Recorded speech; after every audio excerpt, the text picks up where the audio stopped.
Hello viewers, কেমন আছেন সবাই? আশা করি অনেক ভালো আছেন। ভিউয়ার্স, আমরা শিখছিলাম মাইক্রোসফট অফিস ওয়ার্ডের কাজ। তো ভিউয়ার্স, আমরা মাইক্রোসফট অফিস ওয়ার্ডের বেশ কিছু কাজ দেখছি। আমরা হোম মেনুবারের কাজ ইতিমধ্যে শেষ করছি। আজকে আমরা শুরু করব মাইক্রোসফট অফিস ওয়ার্ডের ইনসার্ট মেনুবারের কাজ। এই জন্য ভিউয়ার্স, আমাদেরকে মাইক্রোসফট অফিস ওয়ার্ড প্রোগ্রামটা ওপেন করতে হবে। ওপেন করার পর ভিউয়ার্স, আমাদের প্রথম যে কাজ থাকবে সেটা হচ্ছে আমরা ইনসার্ট মেনুবার এখান থেকে ক্লিক করব। ইনসার্ট মেনুবার ক্লিক করলে পরে আমাদের কিন্তু ইনসার্ট মেনুবার কাজগুলো আমাদের সামনে শো হয়ে যাবে। তো ভিউয়ার্স, আমরা এখান থেকে আজকে শিখবো cover page, blank page, page break. Cover page, blank page, page ব্রেকের কাজ কি সেটা এখন আমরা দেখবো। কাভার পেজ হচ্ছে ভিউয়ার্স আমাদের বই বা খাতার উপরে যে পেজটা থাকে মূলত সেটা হচ্ছে কাভার পেজ। এখন কাভার পেজের ডিজাইনটা আমরা কিভাবে করব সেটা এখন দেখবো।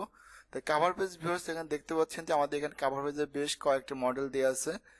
ভিউয়ার্স, চাইলে পর আমরা এখান থেকে কাভার পেজ এর মডেলগুলো নিতে পারবো, অথবা যদি আপনি টোটাল ওয়ার্ডের কাজটা ভালোভাবে শিখতে পারেন সেক্ষেত্রে কিন্তু আপনি এর থেকে আরো সুন্দর করে কাভার পেজগুলো ডিজাইন করতে পারবেন। তো ভিউয়ার্স, এখনো যেহেতু আমরা টোটাল কাজ শেষ করি সেক্ষেত্রে আমরা এখান থেকে কাভার পেজ একটা নিব। তো ভিউয়ার্স, আমি এখান থেকে এই কাভার পেজটার উপর ক্লিক করলাম, অর্থাৎ দেখেন এটা একটা ডিজাইন করাই আছে। তো এখানে জাস্ট আমাদের তথ্যগুলো দিতে হবে।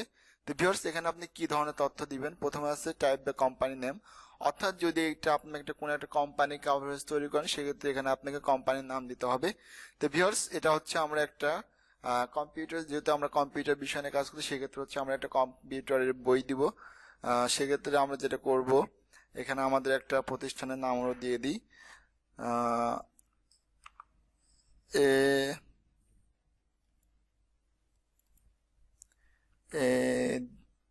GMCCOMPUTER। ভিউয়ার্স, মনে করি যে এটা হচ্ছে আমাদের প্রতিষ্ঠানের নাম AGMC কম্পিউটার। এরপর ভিউয়ার্স, টাইপ দা ডকুমেন্ট টাইটেল, অর্থাৎ আমরা এই যে বইটা লিখছি বা বই যে কাজ করছি এটা কি ভিত্তিক বই। তো ভিউয়ার্স, এটা হচ্ছে আমাদের কম্পিউটার ভিত্তিক, যেহেতু সেক্ষেত্রে আমরা এখানে দিয়ে দিলাম কম্পিউটার COMPUTER, অর্থাৎ এটা হচ্ছে আমাদের কম্পিউটার শিক্ষা বই। এখন কম্পিউটারের ভিউয়ার্স বিভিন্ন টাইপের কাজ থাকতে পারে, তাহলে আপনি এটা কি টাইপের কাজের জন্য বইটা তৈরি করছেন সেক্ষেত্রে আমাকে যেটা করতে হচ্ছে টাইপ দ্য ডকুমেন্ট সাবটাইটেল, অর্থাৎ এর একটা সাবটাইটেল দিতে হবে। তা আমরা শিখছি হচ্ছে কম্পিউটার অফিস অ্যাপ্লিকেশন কাজ, সেক্ষেত্রে আমরা আমাদের কম্পিউটার অফিস অ্যাপ্লিকেশন লিখে দিই।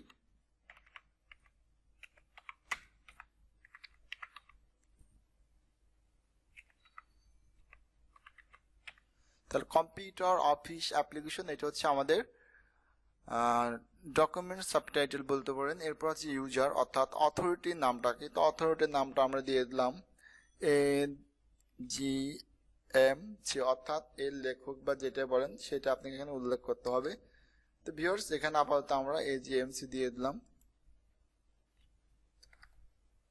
এটা হচ্ছে অথরিটির নাম যাবে AGMC। ভিউয়ার্স, এরপর আমরা দেখবো হচ্ছে ডেট, অর্থাৎ এই যে কোম্পানি বা এই যে আপনার প্রতিষ্ঠান এটা কত সাল নাগাদ প্রতিষ্ঠিত হয়েছে সেই ডেটটা আপনি এখানে উল্লেখ করতে পারেন। সাপোজ আমরা এখানে দিয়ে দিলাম 2017 দিয়ে দিলাম, এখানে সিলেক্ট করতে হবে 2017। এরপর ভিউয়ার্স, এখানে হচ্ছে আপনার টাইপ দ্য কোম্পানি অ্যাড্রেস, অর্থাৎ আপনি যোগাযোগের মাধ্যমটা কি, যদি কেউ আপনার সাথে যোগাযোগ করতে তাহলে কিভাবে যোগাযোগ করবে সেজন্য আপনি এখানে অ্যাড্রেসটি উল্লেখ করবেন। তো সাপোজ আমরা এখানে জাস্ট KUSHTIA, জাস্ট আমরা এখানে কুষ্টিয়া এতটুকু দিয়ে রাখলাম, অর্থাৎ যদি কেউ যোগাযোগ করে সেক্ষেত্রে কুষ্টিয়া সদর দিয়ে দিয়েছে DAR, কুষ্টিয়া সদর বলতে পারেন। তো ভিউয়ার্স, এটা মূলত মনে করেন যে আমরা আমাদের কাভার পেজে ব্যবহার করতে পারবো। তো আশা করছি আপনারা কাভার পেজ বিষয়টা বুঝছেন। এখন আমরা দেখবো হচ্ছে ব্ল্যাঙ্ক পেজ। তো কাভার পেজ যদি আপনি রাখতে না চান সেক্ষেত্রে কি করবেন, জাস্ট আপনি এখানে কাভার পেজে আসবেন, আসার পর এখান থেকে just remove current cover page করলে কাভার পেজটা কিন্তু রিমুভ হয়ে যাবে। তো ভিউয়ার্স, এরপর আমরা দেখবো ব্ল্যাঙ্ক পেজ। ব্ল্যাঙ্ক পেজের কাজ কি? ব্ল্যাঙ্ক পেজের কাজ হচ্ছে খালি আরেকটা পেজ না, সাদা আরেকটা পেজ না। দেখেন ভিউয়ার্স, আমরা এখানে কিন্তু এইরকম ভাবে ডকুমেন্ট টাইপ করতে পারবো। তো আমরা এখানে ডকুমেন্টটা লেখার পর আমি চাচ্ছি যে আমি নিচের দিকে আরো একটা পেজ বৃদ্ধি করব, সেক্ষেত্রে জাস্ট মাউসের কার্সারটা লাইনের শেষে রাখতে হবে, রাখার পর ব্ল্যাঙ্ক পেজে ক্লিক করলে অটোমেটিক দেখেন নিচের দিকে কিন্তু আরেকটা পেজ বৃদ্ধি হয়ে গেছে। এটা হচ্ছে ভিউয়ার্স একেবারেই শর্টকাট একটা নিয়ম। আর যদি আপনি পেজগুলো আবার আগের অবস্থায় ফেরাতে চান সেক্ষেত্রে জাস্ট কিবোর্ড থেকে কন্ট্রোল জেড ইউজ করেন। কিবোর্ড থেকে কন্ট্রোল জেড দিলে পরে আমরা আগের অবস্থায় ফিরে আসতে পারবো। তো ভিউয়ার্স, অনেক ক্ষেত্রে আমাদের পেজের উপর পেজ বৃদ্ধি করা লাগতে পারে, অর্থাৎ পেজ সাধারণত নিচের দিকে বৃদ্ধি হয়। এখন যদি আপনি চাচ্ছেন, আপনি যে এই পেজ লিখছেন, আপনি চাচ্ছেন যে এই পেজের উপরে আপনি আরো একটা পেজ নেবেন, অর্থাৎ আপনি ভুল করে এই পেজটা লিখে ফেলছেন, কিন্তু আপনাকে এর উপরে আরো একটা পেজ নিয়ে সেখানে আপনাকে আরো কিছু ডকুমেন্ট লিখতে হবে। এই জন্য আমরা জাস্ট করব সেটা হচ্ছে, আমরা এখানে মাউসের কার্সারটা লাইনের শুরুতে রাখবো। লাইনের শুরুতে রাখার পর জাস্ট ব্ল্যাঙ্ক পেজে ক্লিক করলে ভিউয়ার্স দেখতে পাচ্ছেন আমাদের কিন্তু উপরের দিকে আরো একটা পেজ বৃদ্ধি হয়ে গেছে, অর্থাৎ আমি এখন চাইলে পরে উপরের দিকে কিন্তু আমি এখন ডকুমেন্টগুলো টাইপ করতে পারবো।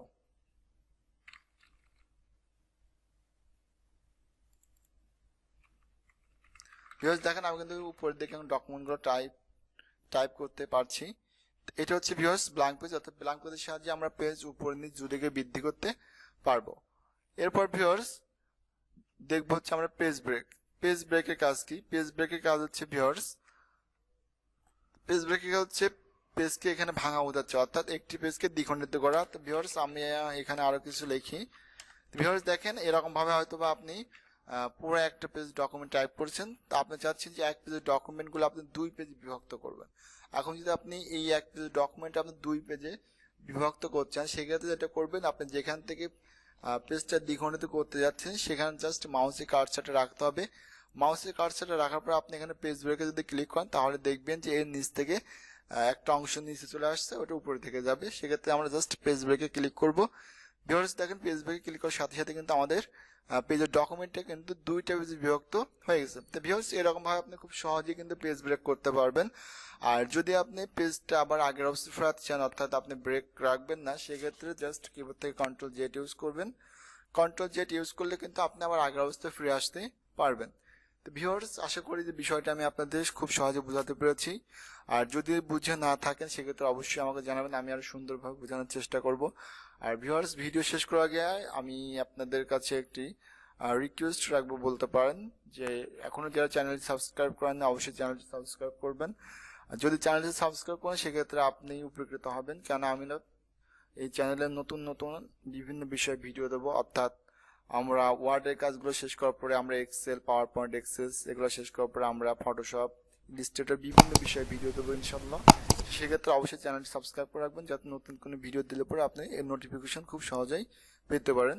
তো ভিউয়ার্স আজ এই পর্যন্ত, সবাই ভালো থাকবেন, সুস্থ থাকবেন।